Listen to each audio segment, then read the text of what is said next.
Hello and welcome to the Strong and Sober Podcast episode Who Even Knows? My name is Matteo Lucha Supremo, as you see right there.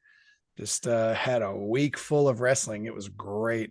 And joining me always is the unhatted co-host of mine. He is the Formula 420 to the bong of my heart, Mr. Lucas Weaver. What's up? What's up? Get it? Because like you clean all the gunk out of here. Well, just if anybody ever wants to see something funny, Google go to YouTube and type in busting bong loads. Busting bong are those videos of me for 18 years straight.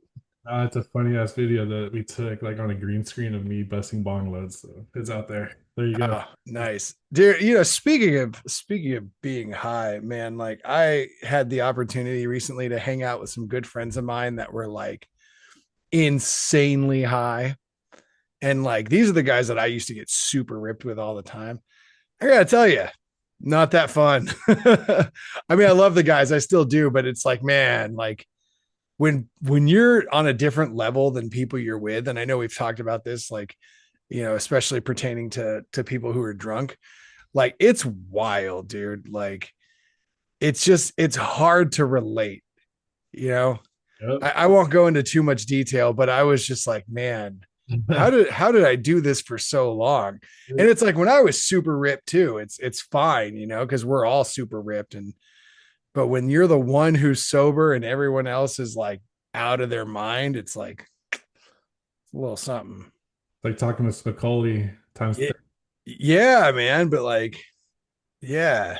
I mean, they might as well hit themselves in the head with their shoe and be like, that's my skull. Ha. I love Spicoli, by the way.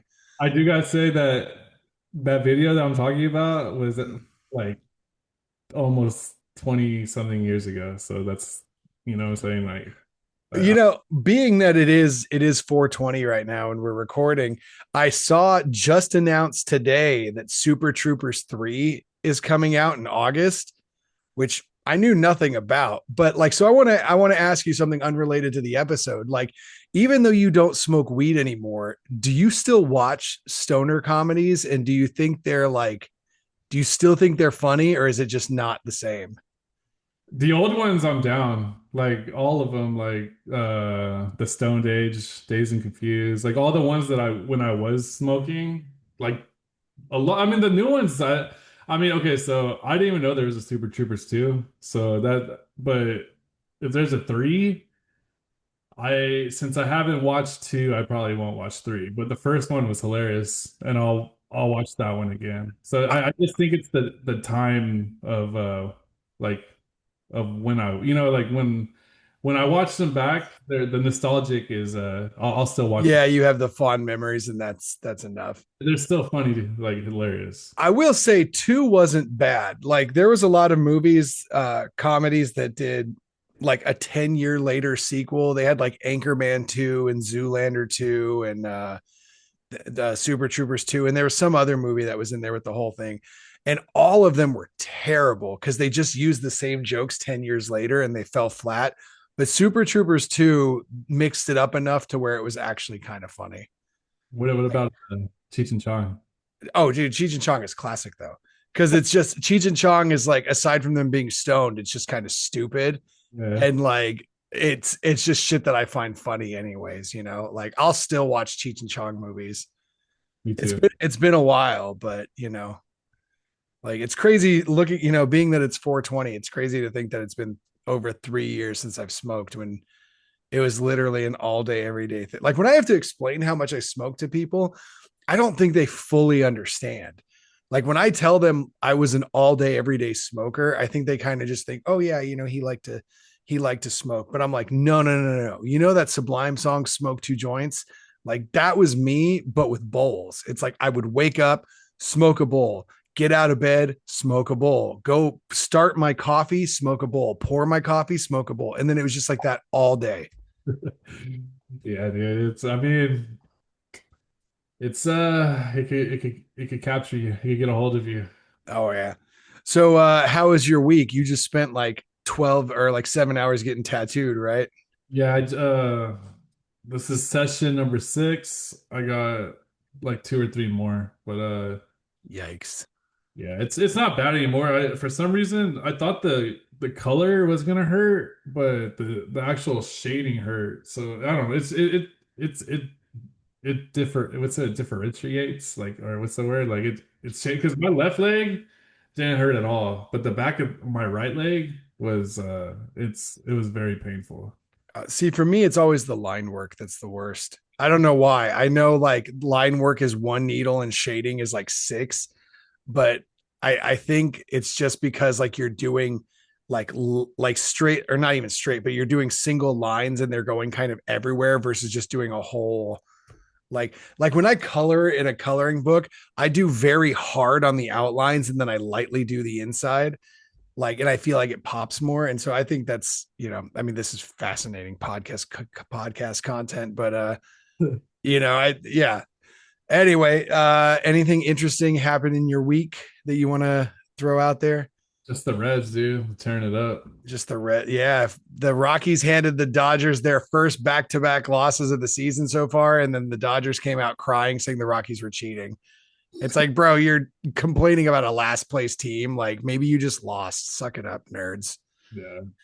Anyway, speaking about the last week, so last week, we did an episode about mental health and how people often could be struggling when everything on the surface looks fine, and how people hide their pain in plain sight. Sometimes you'll get the cry for help, but a lot of the times people will just uh, kind of mask their pain. um, but so like I've been thinking recently, um, there's this song by the band Filter, and it's I mean we've all heard it. Maybe if I get into editing I'll put it right here.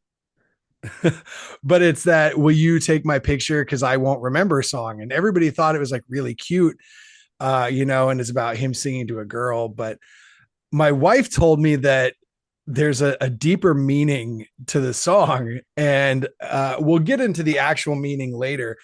But so it got me thinking about like how we actually do the same thing to music that we do with our mental health, where we hide it in plain sight. And there's songs we've all heard 1,000 times that we completely misunderstand. Like they all sound happy and catchy and fun, but underneath they're about something darker, like addiction, depression, chaos. And like, just for example, the song by Outkast, Hey Ya, like everybody knows that song. Everybody loves that song. That was a number one hit, and everybody's just like dancing along to it, singing along. But the song is actually about really toxic, tragic relationships. And Andre 3000 even says in the song, y'all don't want to hear me, you just want to dance. And the whole thing, like, it's like, well, what makes, like, if nothing lasts forever, what makes love the exception, you know? And so I wanted to talk about a few of those songs and what they actually mean, because I specifically am somebody who doesn't often listen to lyrics. I'll hear some and I'll catch the hook, but I won't really sit and analyze what they mean. I'm more of a music and instrumental guy. But I want to talk about some of those songs today, like the songs that sound happy but actually aren't. Yeah, I mean, it's I believe it's that, and I also like did you have you seen the study where they put like classical music and then they put like Indian string music and next to plants, and then those grow like so much faster and vibrant, and then I mean, I've heard about plants growing faster with classical music. yeah, but that they did a study with like the same type but with like metal and like hardcore and like so it's like I believe, and I mean, and they did the opposite. So like I believe it has to do with I think the music could be like it could affect you in 2 different ways. Like the way that I'm saying, like with the heart, like it's like with like frequency and vibration. Like it's how to explain like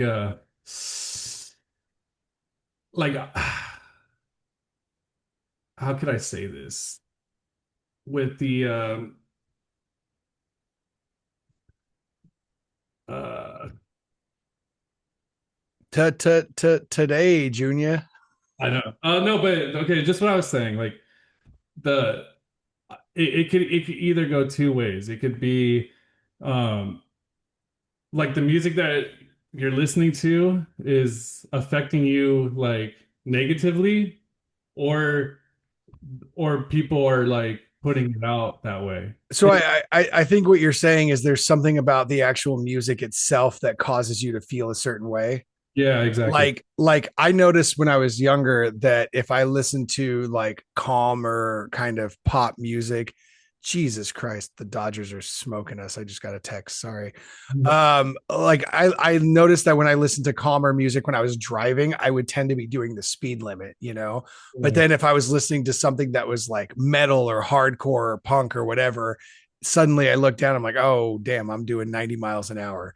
yeah, Like so it's something about like the actual cadence of the music that affects you. yeah. Like the what do they call it? Like the beats and the repetition and all that. Like there's like a frequency that comes out of it. Right. But like for example, like we grew up listening to all different types of music, right? And you grew up like emo was one of them, right? Right. Listen to a lot of emotional emo pop music, and then you started a little crew called the Broken Hearts Brigade. You know what I'm saying? And like I don't. The funny thing is we started Broken Hearts Brigade right there, represent to all of my BHB brothers. We started that in high school before any of us really even listened to emo. So, you know, not to be an emo hipster, but we were emotional before emo was a thing. Oh, Thank you. so yeah. Then I mean that doesn't that's not the correct. No, I mean, I feel you. I feel what you're saying, you know, because like, especially so, like, I know people who, when they're depressed, they'll listen to sad music. And, and for them, it's kind of like a thing where knowing that other people can relate to what you're feeling helps them feel better. Or knowing that somebody went through something significantly worse than you helps them feel better. Me, on the other hand, if I'm feeling sad, it's K-pop right away. You know, like I need something bubbly and fun, and people have always asked me why I listen to you know pop punk and K-pop and stuff like that.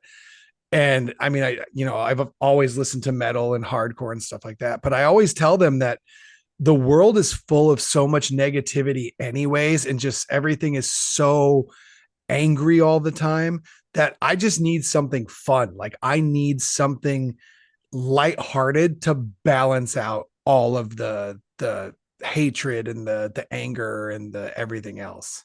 Yeah, I mean I do think that comes as you get older because me um back well I don't know maybe this has to do when I was like using and stuff, but when I was upset like I was listening to that type of music, you know? And but like maybe as you get older, because um maybe as you get older you realize it. But like I would, for example, like a lot like when I'm in a like terrible, not terrible mood, but like a depressed mood, like I'd be listening to like Alkaline Trio and like just Oh yeah. like super down, like but like yeah, you like K-pop, like that's completely. I mean, but there is some subliminal messages in there as well. Maybe not the stuff you listen to, but like because you listen to a lot of the girls stuff. Like Yeah, I listen to a lot of the bubbly stuff, but I've also heard people say that when they're depressed, if they try and listen to something, you know, like K-pop, something bright and fun, it just doesn't resonate with them. They just start thinking like, I'll never be that happy. And that makes them feel even worse. yeah. Is there, have you ever found a song that meant something completely different than what you thought it did? I mean, I uh what is it? The Taste of Ink by The Used. What is There, that song even about? I just like, I know it's 4 o'clock in the fucking morning and that's it. it's about like addiction and like not addiction, just like being like depressed and uh like not suicidal, but just um or hold on, I mean I could pull up the lyrics, but I mean another one was the Motion City soundtrack. Mhm. Like the where it goes like everything is tell me that you're all right. I love that song. But that one's actually about the like anxiety and like OCD and mental spiraling. Oh yeah. Like he how he like counting the number of tiles in the ceiling, and he's cleaning his oven or checking his tires, just stuff that he can occupy himself with without having to engage with other people. Like, but man, like, but the juxtaposition of how like upbeat and fun that song is to sing Oh with yeah. how like messed up the lyrics are, like that's kind of the whole vibe we're talking about. Yeah, what you already said the filter, but what do you have any other? Well, so we'll talk about the filter in depth, but yeah, I'm actually glad you asked, because so there's a song um that inspired me to go to Japan for the first time.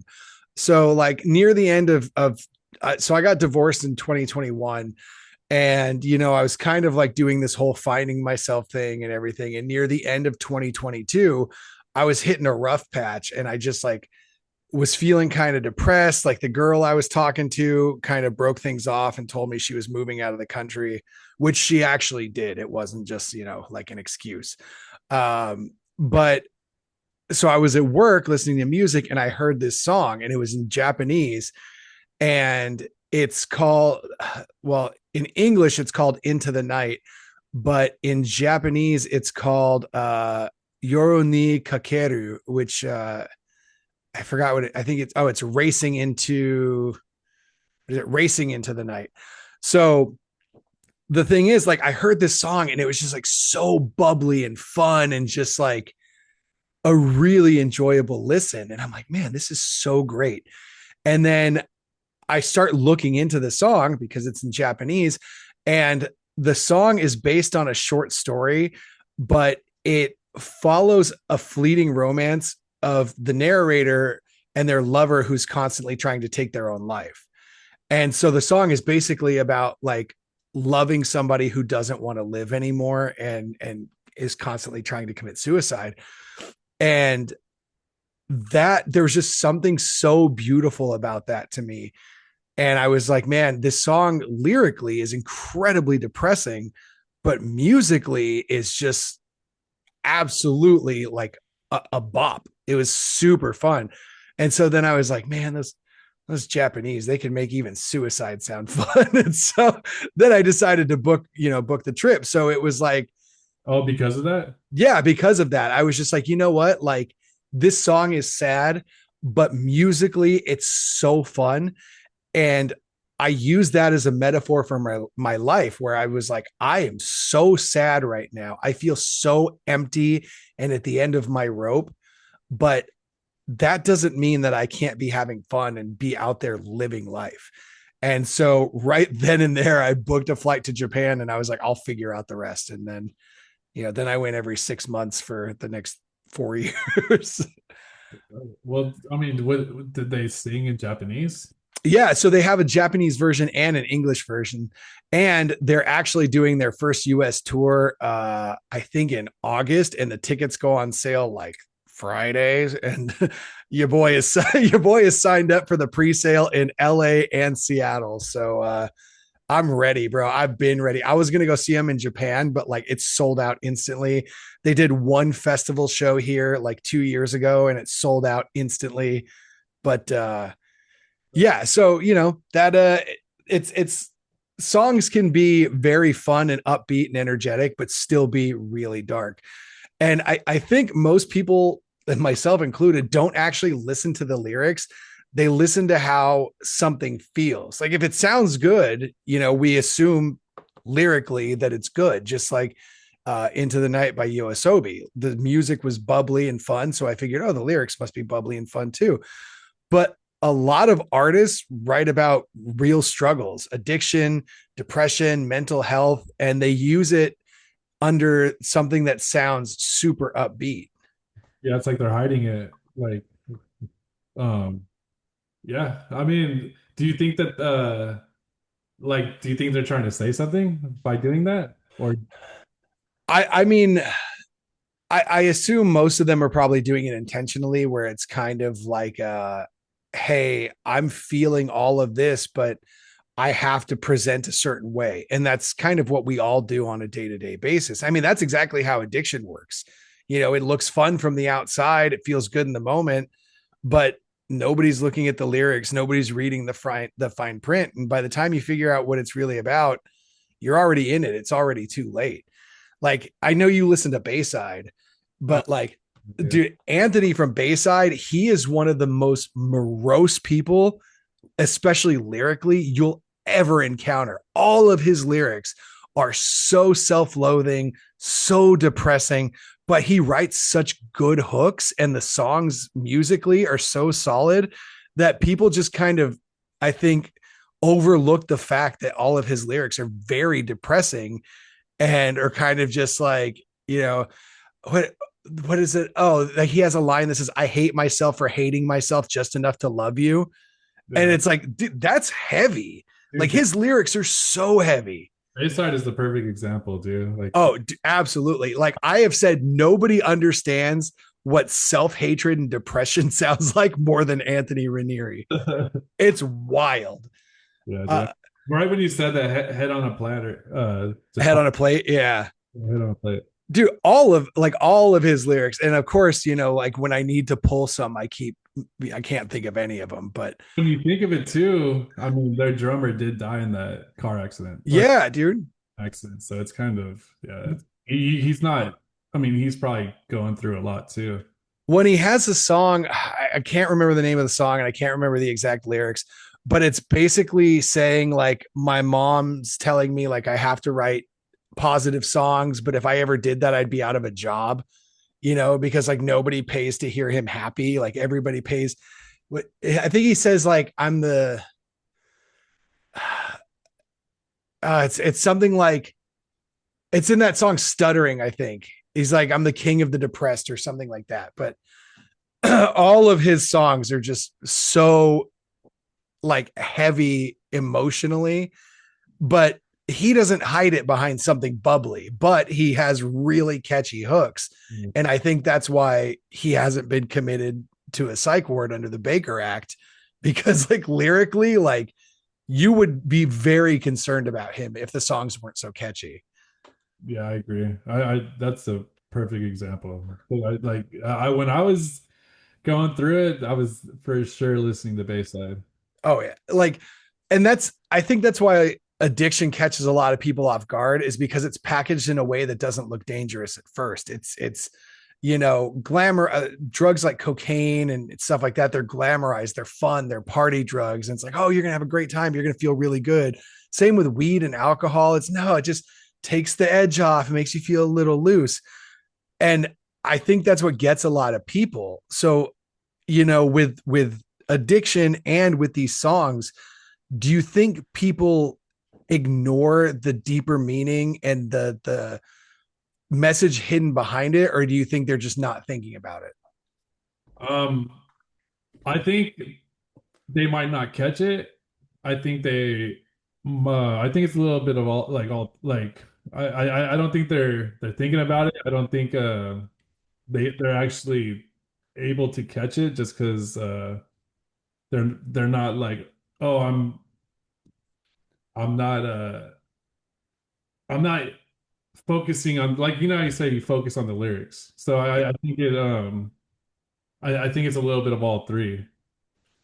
So, the this whole episode I built around the song Filters, or the Filter song Take My Picture, because we all know that song. Like, we've heard it a million times on the radio, and everybody thinks it's cute. And like, he says, will you take my picture, because I won't remember.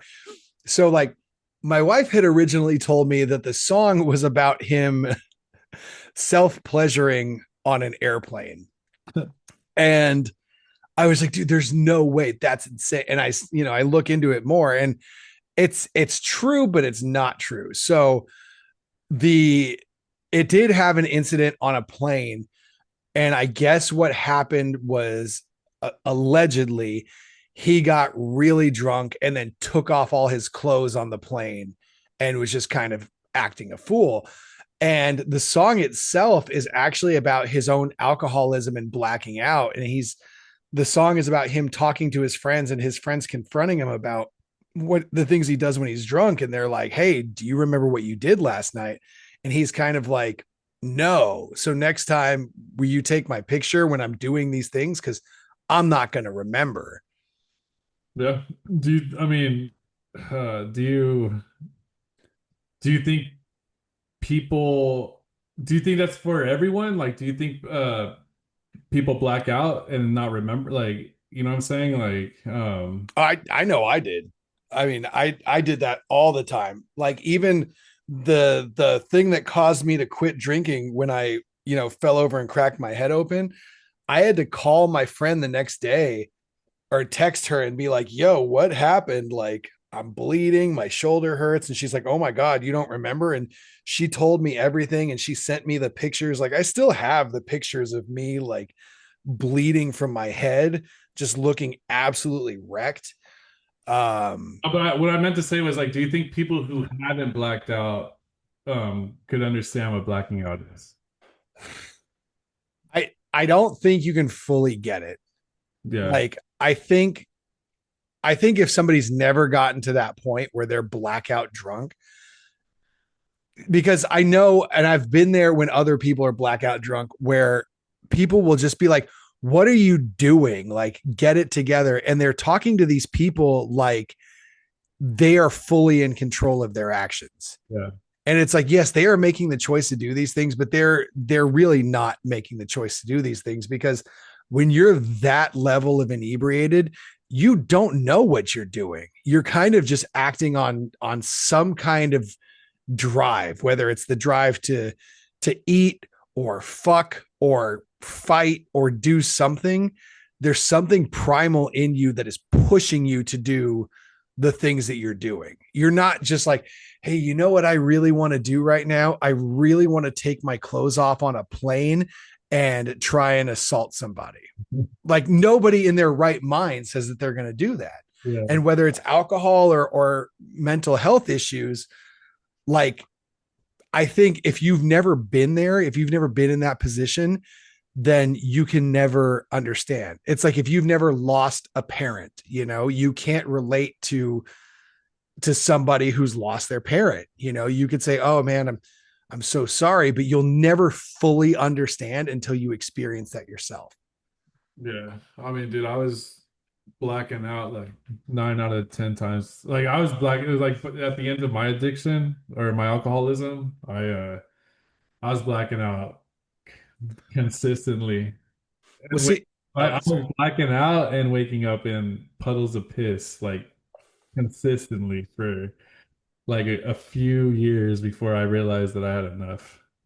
Yeah, I mean, and we've both been there. And I think you were talking about Taste of Ink earlier. And so this song, this Filters Take My Picture song, like I didn't look up what happens to the guy who wrote it. Like I don't know if he stopped drinking, but you talk about Taste of Ink, and Taste of Ink is a cry for help, just like Take My Picture is, because Taste of Ink, like I was looking it up, it's about pain and trauma and wanting out of a broken life. And while people heard it and thought it was empowering, they fully missed the actual meaning of the song. Yeah.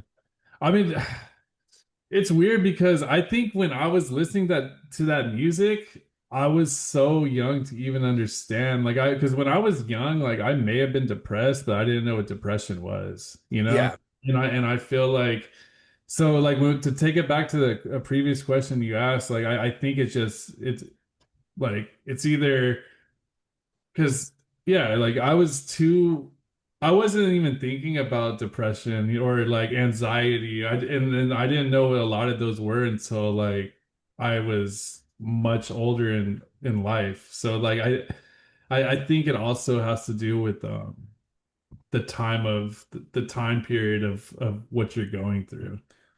Yeah.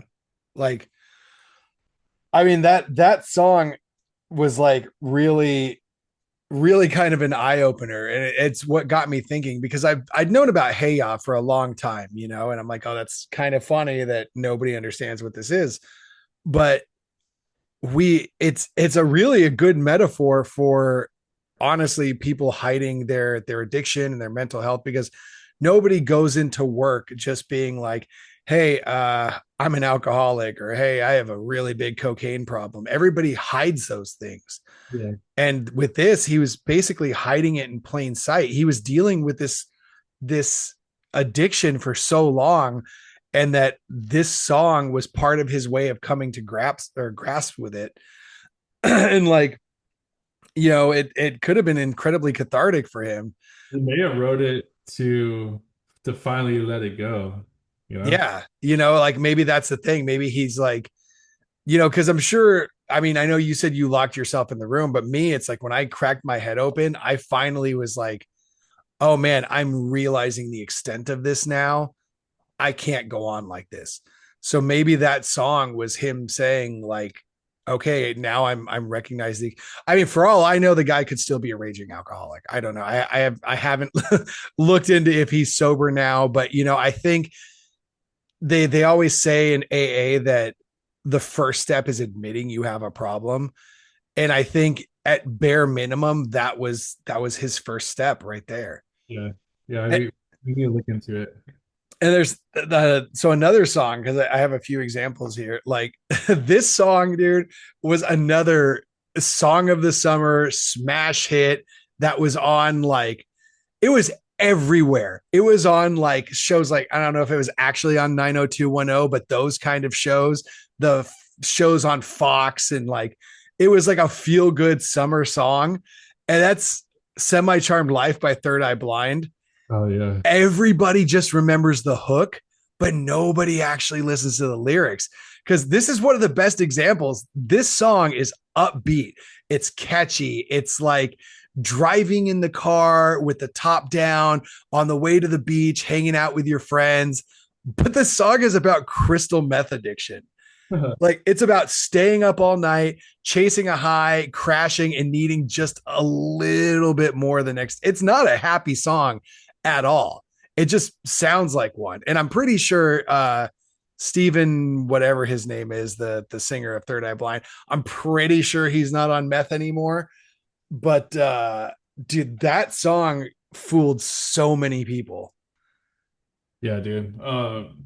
I it took me a while to listen. It took me a while to realize I what that song was about, but I didn't realize until much later. And it's crazy because it's weird how you could listen to this music and then not catch that. Because I mean, I probably listened to that song was on the radio like every 30 minutes for like 3 years. You know, it's still on the radio, but it's crazy how you could just miss it like that. Like if but it, you know, like I don't know, it's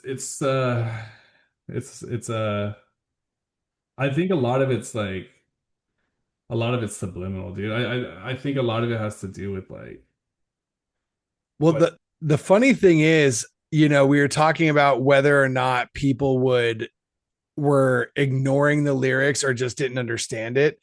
This song literally mentions crystal meth.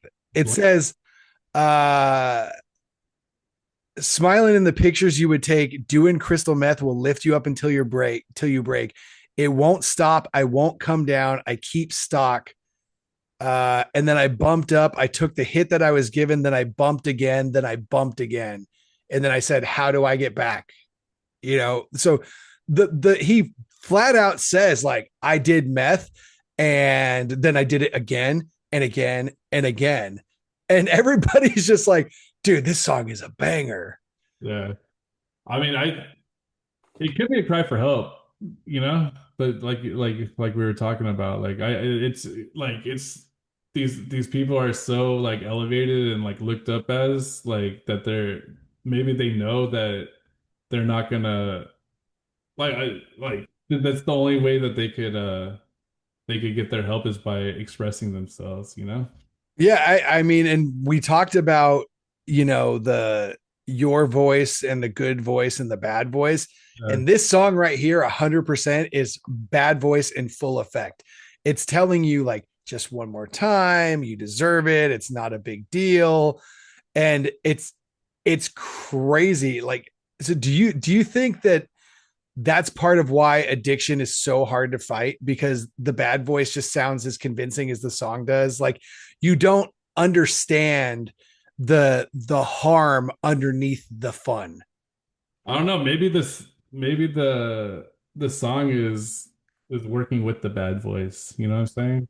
Like, do you think if the song sounded differently, like if it was in a minor key instead of a major key, that people would have reacted differently? Yeah, like if it was more yeah, like if it was more like you said, if it was not as poppy and not as catchy, Yeah. it was more like slow and like yeah, like a different key, then yeah, I people will automatic like not automatically, but they'll some of them will automatically assume it's a negative song, and then they'll go and look into it as a negative song, opposed to like, oh, this is a poppy, like catchy song, like it has to be good, like, and then not even look into it. But like it's weird because I don't understand how people could listen to songs and not know eventually like for so long and not know the lyrics, you know? Well, so it's like they do this with horror movies all the time now, where they'll take a popular song and they'll slow it down and make it all dramatic and put it in the trailer. Like, I saw a meme the other day, like it wasn't for an actual movie, but it was like horror movie trailers be like, and then it played Michelle Branches everywhere, but really slow and minor keys and everything like that. And like, the crazy thing is, when they did it specifically with that song, it sounded almost like a stalker, because the lyrics are "you're everywhere to me," and like, God, I love that song. I can't even think of the lyrics right now, but it's like, Yeah. oh, and when I catch my breath, it's you I breathe. You're everything I know that makes me believe I'm not alone. And it's like, it almost sounds obsessive when it's in the minor key. It's like the Police, Every Breath You Take.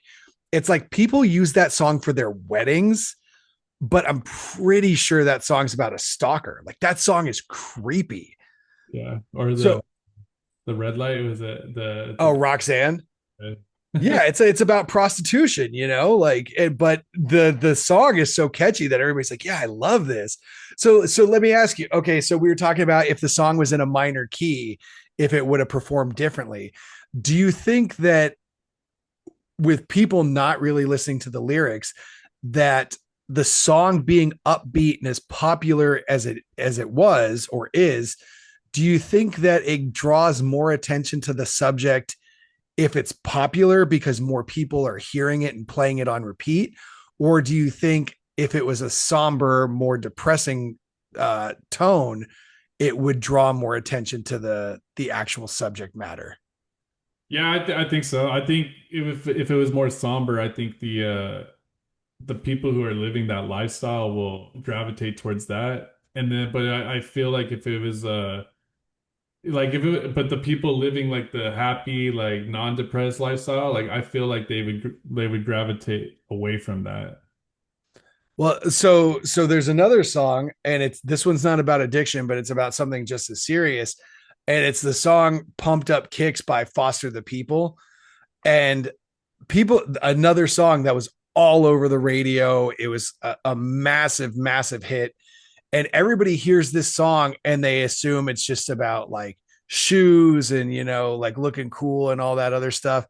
But it's catchy. It's almost lighthearted, but it's about a kid planning to shoot up his school. Supposedly it's about Columbine. That's It, that's that's what I was told. is it actually about Columbine? Like, I know it's about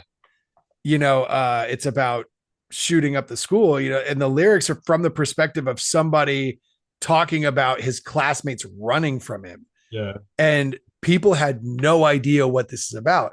And again, it's very dark lyrical subject matter, but with a very upbeat, catchy, rhythm to it. Yeah, the lyrics are about like going after like the rich kids, like you know, like with the pump kit or with the pumped up kicks. Like it's that song is super dark, dude. Like it's But yeah. it's a banger. Like it's an absolute banger. But that's yeah, you wouldn't anybody that wouldn't listen to the lyrics, they'd probably be dancing to it, like, you know? I mean, I know I did because like da da da da da da da da da da da da da da. But he's literally saying like, you better outrun my gun. You better run faster than my bullets. Like your fancy shoes better make you run faster than these bullets. And let me make sure that that's like I don't know if that's true. So about the school I mentioned. So it I could be wrong about that, and I don't want to like I don't want to.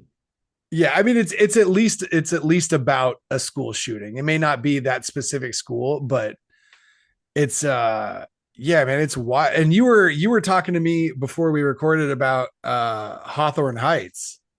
Yeah, what is it? The Ohio's for Lovers. Yeah. Yeah, I mean it's a I mean I'm pretty sure it's about suicide, like suicide and like heartbreak, but like that song is you could kind of feel that energy kind of, but it's still poppy. And you can miss it. Like you What? Yeah, it was another super popular song. but with Hawthorne Heights, like I remember those videos were their videos were kind of dark, you know. So Yeah, literally and figuratively. The lighting in those videos was kind of like the lighting I have here. It's very dark and dramatic, you know, like I have the one side of my face lit up. I just need like my hair like this, like over half my face. But I mean that song's another great example, you know, like everybody thinks that the line "I can't make it on my own because my heart is in Ohio," like, oh, you know, he misses his girlfriend, it's a long distance relationship. The next line is literally, "So cut my wrists and black my eyes so I can fall asleep tonight." yeah, He's literally talking about losing a romantic partner or somebody that, you know, he shares a strong bond with, and then wanting to end his own life. yeah, yeah, it's dark. Do you think society has trained us to accept it, or or do you think we're used to highlight the real that we've been looking for, what's underneath? I mean, I think we kind of just make things what we want them to be.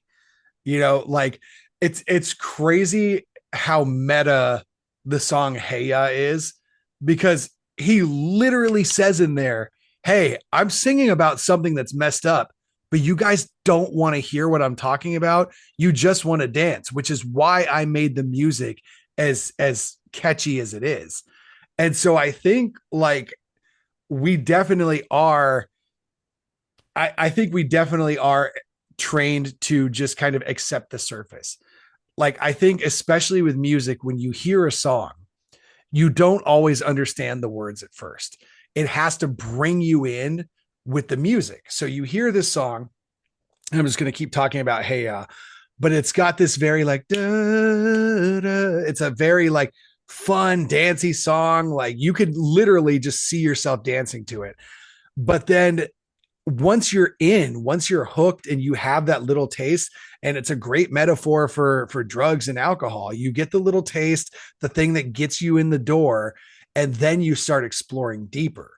So once the music brings you in and you're like, oh man, this is kind of a fun song, and you listen to it like 5 or 6 times, you're like, I wonder what he's actually saying. And then you read about it, and then some people will read about it and actually think, oh wow, that's kind of messed up.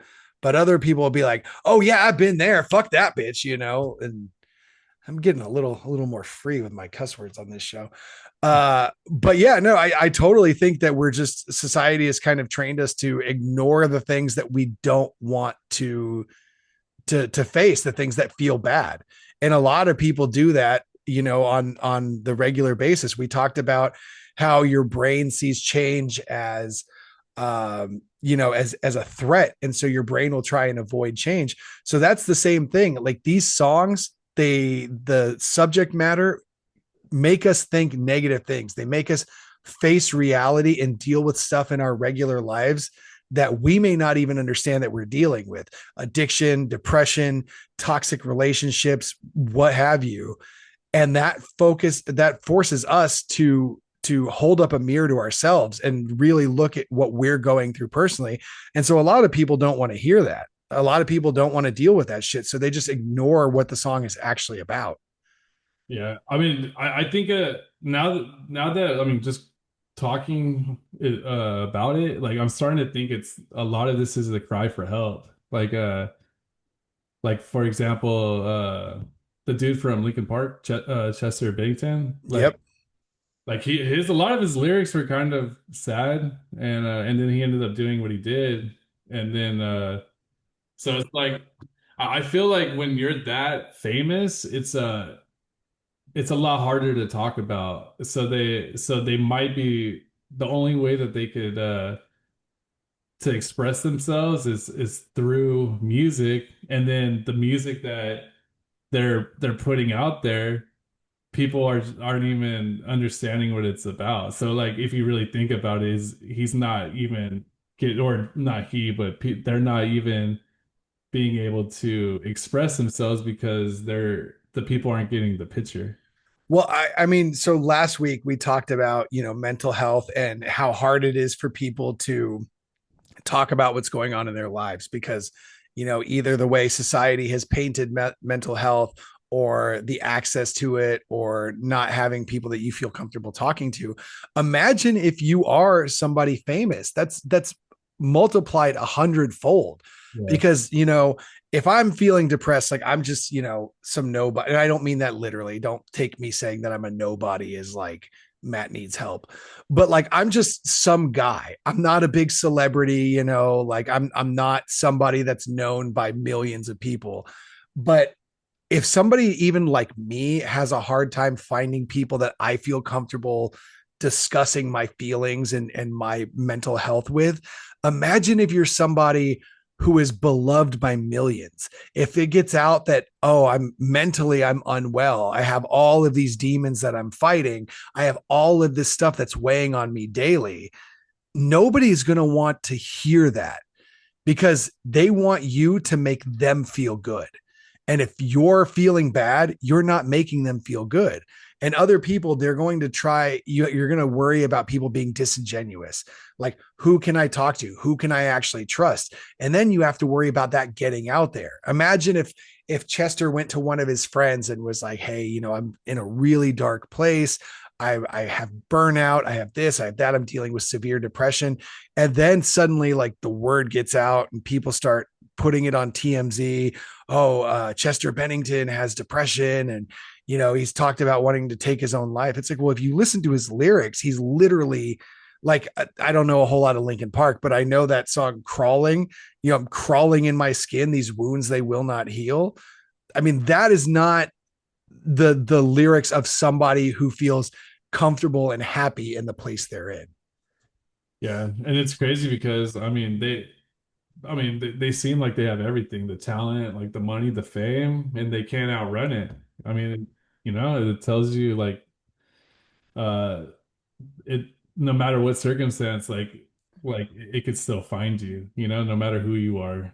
Yeah. And I've had this conversation with my friend Chris before because Chris is a lyric nerd. He's one of those guys where the first thing he does when he gets a new album, whether it's on CD or record or whatever, he will pull out the liner notes and he will read every single lyric and interpret them and really try and figure out what the song is about.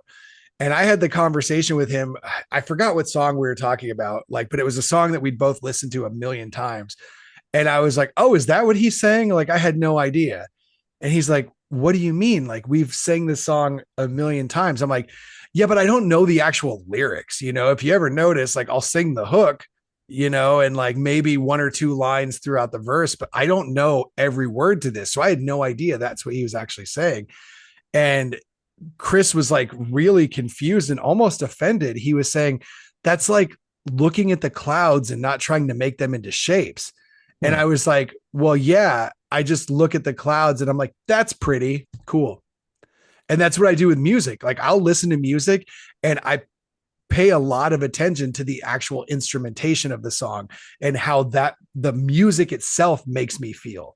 Because for me, it's like music is background a lot of the time.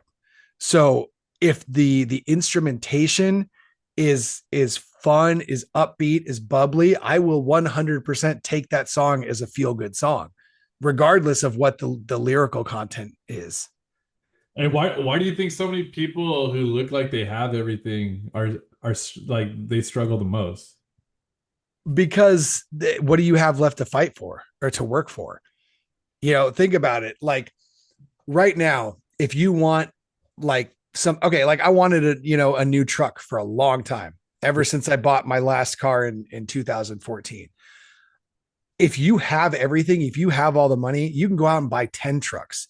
There's no like, there's no longing that, and I'm speaking like hyperbolically, it's not that everybody who has money and stuff doesn't have longing or wanting. Like I'm speaking in broad terms. But so if you have everything, like think there's nothing that you want for, there's nothing that you really have to work for. Yes, you're doing work, but if you want a truck, you go out and buy a truck. If you want to go to Brazil, you go to Brazil. You do whatever you want. People are bending over backwards to be your friend, to give you things, to have you be the face of things, to give you more fame and more money. So you start questioning things, I think, like all the people that want to be your friend, how many people actually want to be your friend?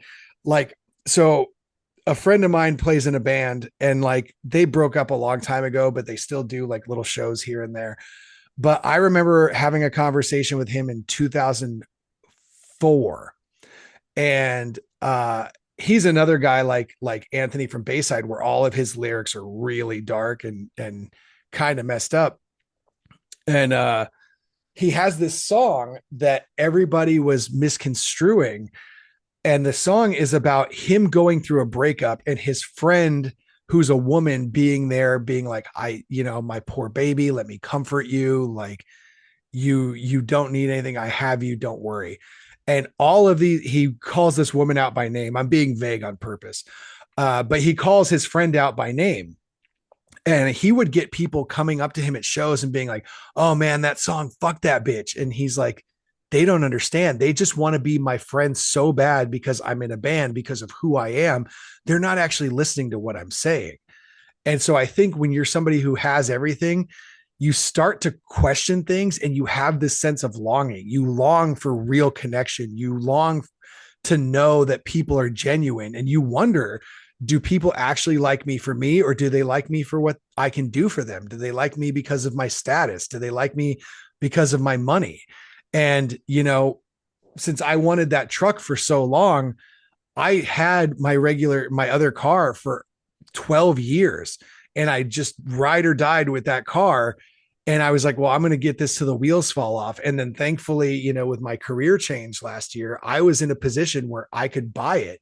And when I bought it, I just had this sense of accomplishment. And I was so happy and so thrilled, because something that I wanted for so long, that eluded me for so long, I worked for it and I finally was able to do it. So that means so much more to me than just being able to go out and buy things. Yeah. I mean, that's my long-winded answer to your question. I think that like people who have everything really see themselves as not having anything real. And it's a sense of accomplishment and a sense of longing that you have to feel excitement, to feel like alive. Yeah, and a lot of them are probably dealing with imposter syndrome too. So like, because I mean, if you do make a number one hit song and you're set for life, like you did accomplish something. And Well, then and that's assuming you're set for life too. Most of these people, they don't manage their money well. And with all of the stuff, it may even just seem like they have everything.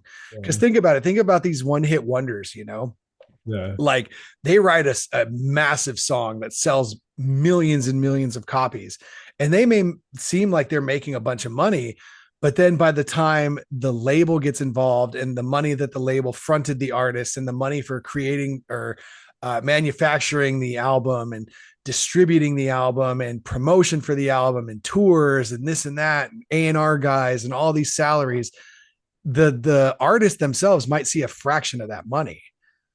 Yeah. So I think, like there's a thing like with Robin Williams, like the people who seem like they should be the happiest are the people who are struggling the most.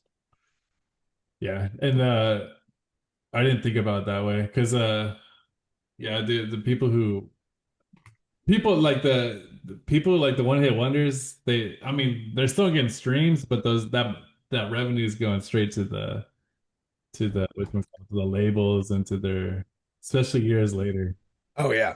And the thing is, like, a lot of these songs, like, the ones we've talked about today, and we've only mentioned a few songs, but a lot of these songs come from real struggles, real addiction, real depression, mental health. Robin Williams, Chester Bennington, Chris Cornell, all of these people who seemed successful and talented and happy were dealing with something significantly deeper.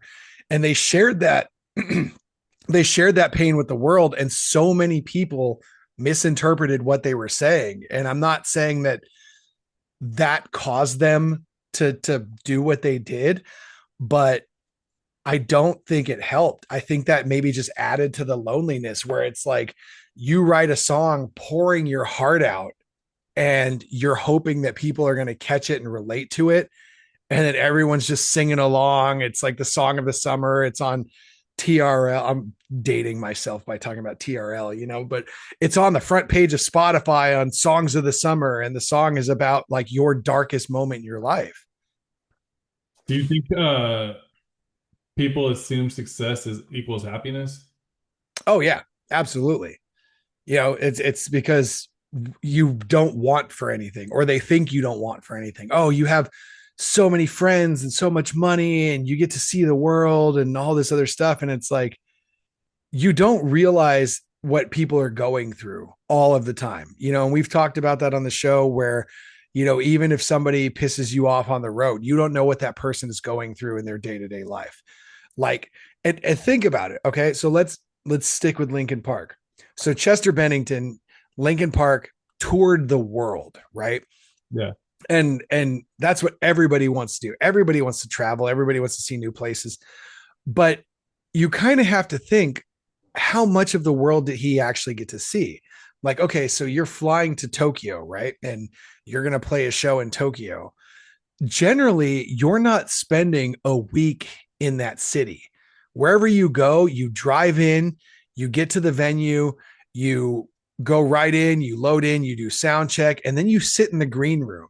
Maybe if you're lucky, you get an off, and then you play your show, you get back on your bus or back in the van or whatever, and then you're on the road again. Like, I've been on tour. I think you've been on tour, right?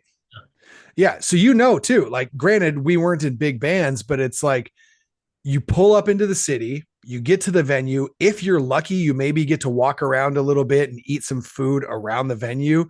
You do the show, you maybe talk to a few fans afterwards, you load up your stuff, and then you're on the way to the next town. Either that or you stay at somebody's house, like sleeping on somebody's floor, maybe get some Carl's Jr. or McDonald's after the show, and then that's really it. You don't get to see any of these places.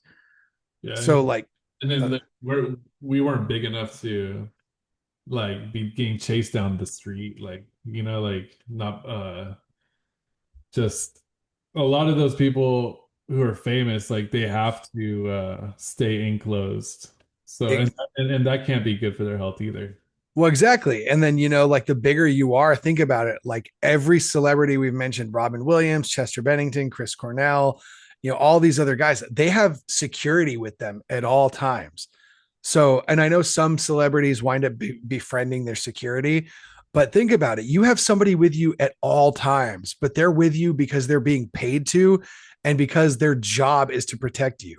It's not like, your ride or die that's with you doing everything you do because you're best friends and you want to do these things with this person.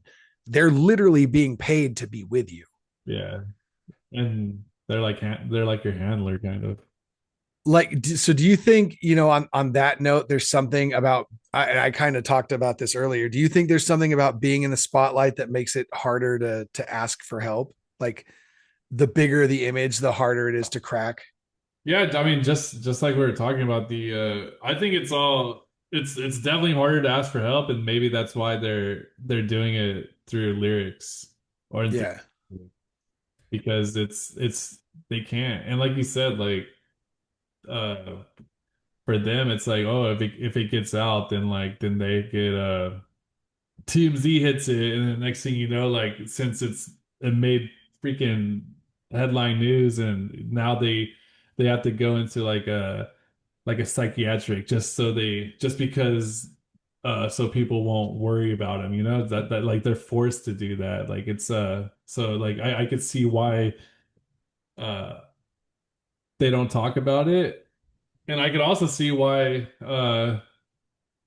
they struggle with addiction to and end up it ends up coming out because of it. Like not the like the depression part, but they're clearly struggling, and then they self-medicate, and then it's to the point where until the wheels fall off. Yeah. And there's you talk about the songs being like therapeutic and a cry for help. There's always that joke about pop punk songs and emo songs where it's about, oh, my girlfriend left me, and I'm gonna slit my, well, there's that Taking Back Sunday song, the I would slit my throat, and with my one last dying gasping breath I'd apologize for bleeding on your shirt. Like, yes, it's very dramatic, but especially at that age, the guys that are in these pop punk and emo bands, the biggest concerns that they have are their love lives, their girlfriends breaking up with them, and that's how they deal with these things that are plaguing them, is they write songs about it. So as we get older and we have bigger problems, people write these songs about those bigger problems, but it kind of just goes over people's heads. And I think that's why these songs hit with people, is because even if they don't understand them, even if they don't read the lyrics, they feel something in the song that resonates with them. Either they do read the lyrics and it's like, oh man, I've been there, I know what they're going through, or there's just something in the music that makes them feel better. And maybe that's a conscious attempt by the author of the song. It's like, lyrically I'm pouring my heart out, but musically I'm trying to make myself feel better, and I'm trying to make myself feel better by getting these thoughts out. Yeah, that makes sense. With the music part, why the like because he's getting the thoughts out, but he's also but he's they're or not he, they're getting their thoughts out, but they're also making it fun Yeah. when it, I mean it can't. I mean it's not always it's not always like that. Well, because music has a way of saying the things that you can't say out loud, like the good voice, bad voice thing that we've been talking about. Each voice has a soundtrack, and sometimes the song catches you at the right moment, and it gets you without you having to explain anything. And I mean, that's kind of a beautiful thing, because you get these instances where you've seen somebody saying your music saved my life. And sometimes there are people that do hear the lyrics, they do read the what the song is about, and they understand. They understand, one, what the person is going through, or they see something of themselves in those lyrics. And where, I said it forces them to hold a mirror up to themselves, they actually do that, and they see something, and maybe they take it as a therapeutic way of dealing with their own problems. Hey, this person's done it, and look at where they're at now, like, even though it's surface level, and maybe that helps them get through. Like, so was there ever a song that, or a moment in a song or something that captured how you were feeling at that exact moment? I'm sure, dude, but I like not that uh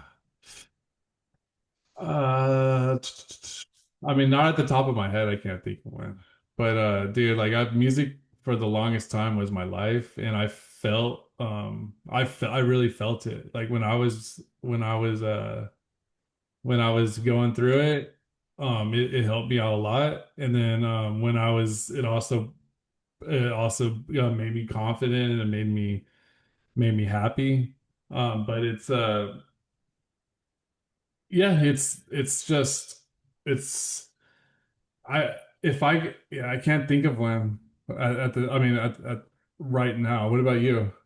I mean, I know there's a ton of them for me, but there's one that just like instantly comes to the front of my head, and that's the song "Gone" by Bouncing Souls. Um, like there was something, I mean, that entire album, the song Manthem, you talk about me and my friends in the Broken Hearts Brigade, like that song came out at a point in my life where I had broken up with my first real serious girlfriend. I felt like I didn't fit in anywhere. I was out of high school, like just out of high school. I didn't know what I was doing with my life. But the song Manthem was really like, your friends. That's it. Like, this is how important it is to have your friends and to spend time with them and appreciate and love them. But the song Gone, it's literally about like hearing a song and carrying it with you until you feel better. You know, like the first line is, it was a cloudy night, or so it looked to me. I felt so lost I couldn't say why. I built this cloud to live in. It was a bunch of lies in my mind, but something made me to believe it. I think it's so I had to change my mind, something like that.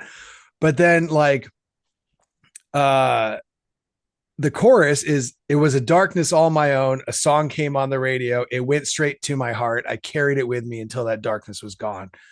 And that song, for me at that point in my life where I felt alone, I felt like anybody did, like nobody understood me, especially being 18. We all feel that way. But that song and that moment and that band, it really did hit me right in my heart. So much so that, oh God, what was it, 20 years later or so, the Bouncing Souls put out, I want to say it was two acoustic albums. And I put it on Spotify and I wasn't looking at it. So I didn't know what song order it was. But when Gone came on, it started with like a violin, and I knew it was that song right away. And I instantly felt my chest get tight and my eyes start watering. Like it literally just went straight to my heart. And like I have I have like four Bouncing Souls tattoos, and they've always been one of my favorite bands ever. And that's what the Broken Hearts Brigade was built after. And that band really, especially at that time, lyrically captured exactly how I felt being an angsty teenager, not knowing where I belonged, feeling like, I just had no luck with girls and all that other stuff. And then thankfully, like, we became friends with them. And later they wrote a song about the Broken Hearts Brigade. It's called Better Days. It's on the album Anchors Away. And if you look in the liner notes, it says dedicated to the B8. I don't know if it says dedicated to the Broken Hearts Brigade SD or BHB SD. But yeah, that song specifically, I I hear that song, like I could hear that song today and it would still make my chest get tight. I did think of so the first two Sleeping with Sirens albums, that hit me hard. Like they both, I felt both of those albums. I even named my kid after Kung Quinn. So there's a song Is called that what your story was about? which one? The one you posted like today, when it looked like you were running through an airport. I was running through the borderline because I was in a rush, dude. Like I Was your boy behind you? oh, it's because I had to go pick him up and then bring him back to Taekwondo, and then I had to go to the baby shower. Like I had to do it all within like an hour and a half. See, I thought I thought you were like, because you said you were going to Warp Tour Mexico City. So I thought you were like running through the airport on your way to go to Warp Tour, and Sleeping with Sirens was playing. And like it was a mix of you saying Kellen for the singer, but also like Kevin from Home Alone. Like I didn't get the meaning of your post, and I was interpreting it my own way to whichever way made me feel good. I was like, yeah, that's funny. That's what he's doing. It was definitely Home Alone, but instead of Kevin, it was Kellen. But it was.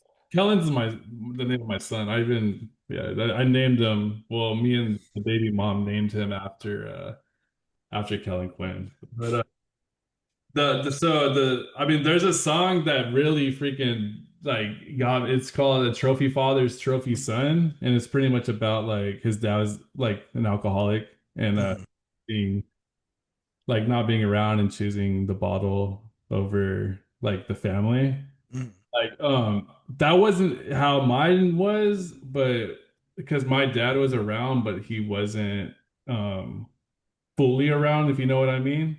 So it felt like he wasn't there, but he was there. So that like that song was just like that song will get to me every single time. Like it reminds me a lot of my pops and like and it's not a good thing to remember of someone, but it's just during that time. So this is probably like 2010, 2011, maybe 2009, 2010.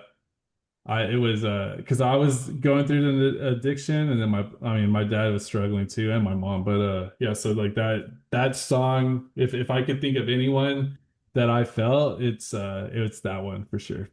Well, see, and now the other side of that coin is that now that you're a father and you have dealt with addiction yourself, it's almost like a reminder that if you go back to where you were, you're now that dad.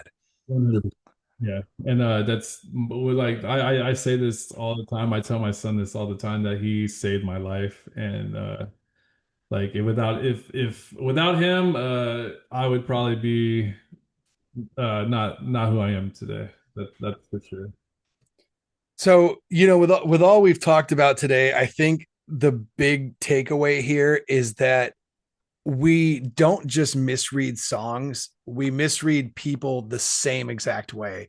We misread situations, we misread what people are going through, we misread addiction the same way. We think addiction is something fun and glamorous, but that's only because we see the movies and the music videos where people are having fun doing these addictive things, but they never really focus on what happens afterward. Like, granted, there's some movies like Basketball Diaries and like Breaking Bad and things like that that show the dark side of these things, but a lot of the time drugs and alcohol are glamorized, and we don't really focus on the mental and physical anguish of things like addiction, like depression, like loneliness, like all of these things that we've been talking about on this show for the last year.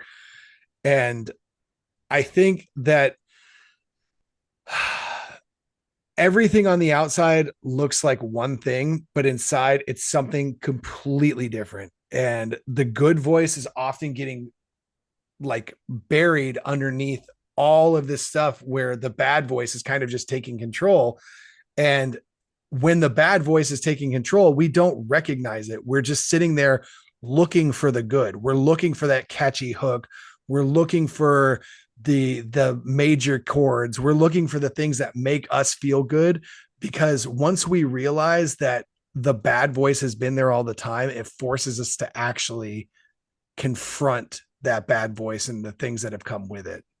Yeah, especially if you're not using and it's all you got is your thoughts. I know we've talked about this before, but do you think you hid your struggles well, your addiction, your mental health, et cetera, or were people just not paying attention to the signs? I mean, I believe mine was out there. I think everyone knew. I just think the people who I surrounded myself with it didn't really not that okay, so listen, I take full responsibility for every single thing I've ever done in my life. It's nobody's fault. But I could say that there were people enabling me, but then again, I could say that uh it's 100% me. You know what I'm saying? So it comes down to the people who I was hanging out with. So to answer the question, I think the signs were loud and clear, but I didn't want to help myself, and not very many people around me wanted to help me either. Yeah. I But I also chose who I wanted around me. So it's like it's all just comes all right back to me. So it's yeah, it comes back to me, and it's like I said, with everything I've ever done, it's I take full responsibility for it. What about well, yeah, no, I mean, I think that I hide my mental struggles well because I just don't talk about them, and I present and I mask very well. I blend into society very well, but behind closed doors, like I've dealt with a lot, and I usually don't feel comfortable talking to anybody about it. Um, I've avoided therapy for years. I mean, I fully think that there are people who can benefit for therapy. I think that I'm introspective enough to where I understand what is causing me to feel, these things, and I understand how I got to that point and how I get out of that point. Um, but I suffer in silence a lot. And, I think that when you realize that people are suffering in silence, and like you said, even when people don't want to help you, you still decide who you want around you, and you're still bringing those people that don't want to help you around. I think that's kind of a perfect metaphor for what we've been talking about here, where you're kind of just ignoring the bad. So you're ignoring that these people don't want to help you. You're ignoring the dark stuff in the lyrical content of the songs.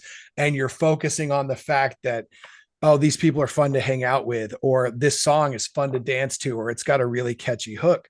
And I think once you realize that there is more to the surface, or more than what's on the surface of these songs, or just more on the surface in general, then you start to hear things differently, and not just music. You start to hear people differently. You start to hear situations differently. You start to hear the world differently, because while things are painted up to be pretty, they might be hiding something really, really ugly. Like there's that that old saying, you could polish a turd, but it's still a turd.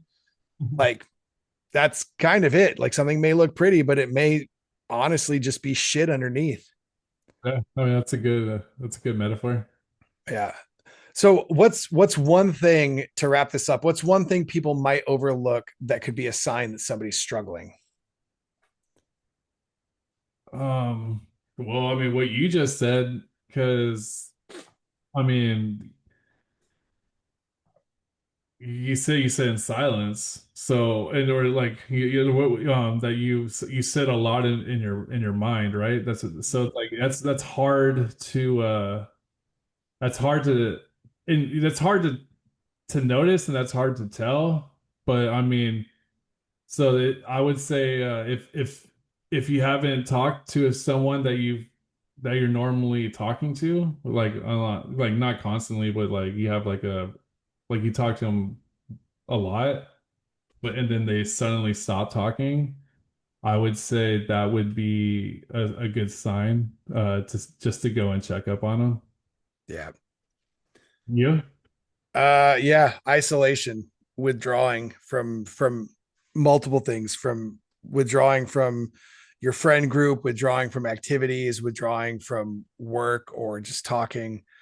I think that's one of the biggest signs. I mean, there's a lot of signs because people suffer in silence, and they may mask and they may present like everything is fine, and it may be hard to even tell, but there's not always a sign, but most of the time there's a sign. Yeah. I mean, I would also say too, because like I'm this type of person, like everything, most everything I post is subliminal. So like if I'm posting dark music, then like this like makes perfect sense with the podcast. Like if I'm posting dark music like with my like reels or something like that, then there or if I'm posting like that kind of explains like the type of mood I'm in when during that. So like you could kind of catch that too, like the type of things that people are like putting out there. If it's not your typical positive, or like if it seems a little like questionable, you might want to reach out. Oh, 100%. If I ever post anything on Instagram Note, the little things where you go into your inbox and it's like, if I post a song on there or anything, look into that. Yeah. Because usually that's where my cry for help is. If I don't blatantly come out on my story and say, like, I'm not in a good place, but I leave a note, look Yeah. into that note. No, I mean yeah, the music does like it doesn't attract, but like it could explain with how someone's feeling. Yeah. Like when I mentioned, I think on the last episode, how I was dealing with that depressive episode. On the note, I just put the thrice cover of Send Me an Angel. And like it was just the Send Me an Angel right now. Yeah. And because realistically, like I did want somebody to ask just so I could be like, hey, yeah, I'm not in a great place, but I didn't want to go seeking out help. So I was kind of just vague posting. And one person who I don't even really know, I think I've only talked to like 2 or 3 times, they reached out and that was cool. So with everything that's been said today, you know, check in on your friends, check in with yourself because some of the darkest stories are hidden inside of the catchiest songs, just like some of the darkest feelings are inside some of the happiest people. And I think that's a thing that we all overlook on a regular basis.